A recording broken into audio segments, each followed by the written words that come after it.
Introducción a la simulación de sistemas discretos.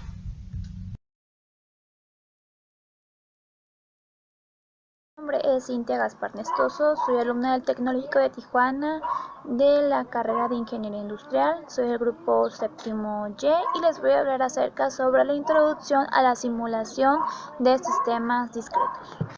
¿Qué es un sistema? Un sistema se puede definir como unos elementos que están unidos por interacción o interdependencia. Estos normalmente tienen un objetivo en común. A continuación les voy a hablar sobre los tipos de sistemas que hay. El sistema estático es cuando sus variables no cambian a lo largo del tiempo, es decir, cuando el tiempo no hace ningún cambio en sus propiedades, a lo contrario de un sistema dinámico. Sus variables evolucionan a través del tiempo. Los sistemas deterministas, estos no tienen ningún componente aleatorio. En cambio, un sistema estocástico tiene algún elemento que se conforma de forma aleatoria. En este caso, el sistema solo se podrá estudiar para términos de probabilidad. Los sistemas continuos.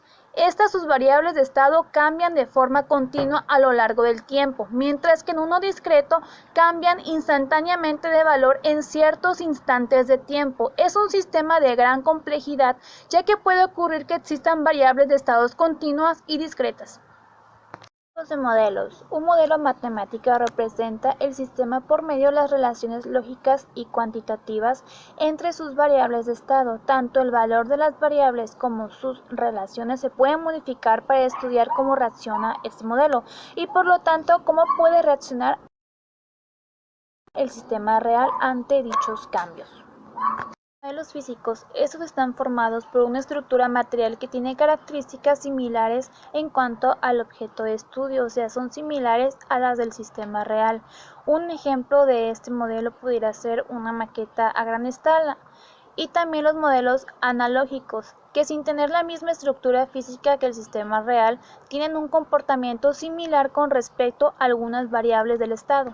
Cuando existe la necesidad de una simulación, se recurre cuando el modelo matemático que representa el sistema a estudiar es excesivamente complejo o resulta inabordable por no estar desarrollados los métodos analíticos para su resolución. La fuente de complejidad puede tener básicamente dos causas. En los sistemas continuos es frecuente que una de las variables de estado represente la tasa o velocidad de cambio de otras variables de estado.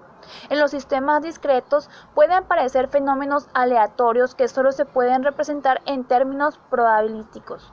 En el caso de la formulación matemática del modelo, implican relaciones donde aparecen funciones de distribución o de densidad de la probabilidad que dificultan o impiden la resolución analítica. ¿Cuáles son las bases en el estudio de la simulación? Como primer lugar tenemos definición de objetivos y del sistema. En este se deben de especificar muy claramente los objetivos y cómo se pretende alcanzar con el estudio de simulación. Se deben traducir los objetivos cualitativos a términos cuantitativos, establecer las preguntas que se deben de ser contestadas, las hipótesis a contrastar y los efectos a estimar. Segundo es un modelo conceptual. Este debe de ser lógico y matemático del sistema real. Debe estar diseñado de acuerdo con los objetivos que se pretenden alcanzar con este estudio. Tercero es la validación. Una vez definido el modelo conceptual, debe ser necesario validarlo, es decir, comprobar si refleja fielmente las características del sistema que se representa. En esta fase puede ser de gran ayuda las intervenciones y opiniones de las personas que conozcan con suficiente profundidad el sistema. Comunicativo. Para esto es necesario elaborar un modelo que te permita la comunicación entre los diseñadores y los programadores. Este debe ser eficaz y eficiente, por ejemplo, los diagramas de flujos. Informático. Este es principalmente qué tipo de lenguaje vas a utilizar para tu programación. Diseño de experimentos. De acuerdo con los objetivos de la simulación, se deben definir los experimentos a realizar. Para cada uno de ellos es necesario determinar las condiciones iniciales, la longitud de la simulación, el número de repeticiones y los resultados que se deben registrar, y por último es la implementación de los resultados. sabemos, la estadística está muy ligada a la simulación, por eso es importante conocer los siguientes conceptos. Variable aleatoria. Esta no se sabe con certeza qué valor puede tomar a comparación de la variable determinista. De acuerdo con el tipo de valores que toma una determinada variable aleatoria, se puede diferenciar entre continua, discreta, empírica y teórica. Para una determinada variable aleatoria se pueden ofrecer dos tipos de funciones, la acumulada y la puntual. Media y varianza. Esta permite caracterizar la tendencia central de la variable y la varianza que permite caracterizar la dispersión de los valores alrededor de la media. La definición es ligeramente distinta, ya sea que se trate de una variable discreta o de una variable continua. Distribuciones continuas más frecuentemente utilizadas. Uniforme. Esta se utiliza como una primera aproximación a una variable que varía aparentemente de una forma uniforme entre los dos valores de A y B. Exponencial. Esta representa, por ejemplo, el tiempo de llegadas de un cliente a un sistema que pueden suceder a una tasa constante o el tiempo transcurrido entre el fallo de una máquina. La siguiente sería gamma. Esta representa el tiempo para completar una tarea. La siguiente sería Gale-Bull. Esta representa el tiempo para completar una tarea o el tiempo hasta que falló la máquina. Normal. Representa los errores de distintos tipos o las cantidades que son la suma de un gran número de cantidades. Normal logarítmica. Esta representa el tiempo para realizar una tarea o las cantidades que son el producto de un gran número de otras cantidades.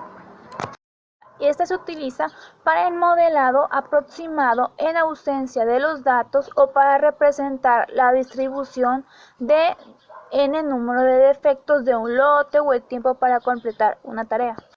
Esta se utiliza como la primera aproximación a una variable en ausencia de datos. Las distribuciones discretas más utilizadas es Bernoulli, uniforme discreta, binomial y Poisson. Variable de salida. Finalmente, a partir de las variables de entrada y de los parámetros de diseño, se obtienen los valores para las variables de salida. Son aquellas que permiten caracterizar el sistema para una determinada configuración y que están estrechamente ligadas con los objetivos de este estudio.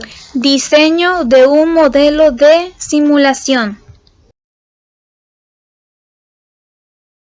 El diseño de un modelo de simulación. Al realizar el estudio de simulación es importante definir el sistema y los objetivos que se pretenden conseguir con este estudio.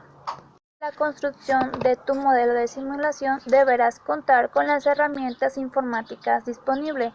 Una vez que ya hayas construido y validado tu modelo de simulación, deberás seleccionar el lenguaje con el que vas a utilizar para su programación. En un software disponible para el desarrollo de los modelos de simulación, este puede ser dividido en 4 categorías, ya sean hojas de cálculo, lenguajes de propósito general, lenguajes para programación de simulación o paquetes de software para simulación.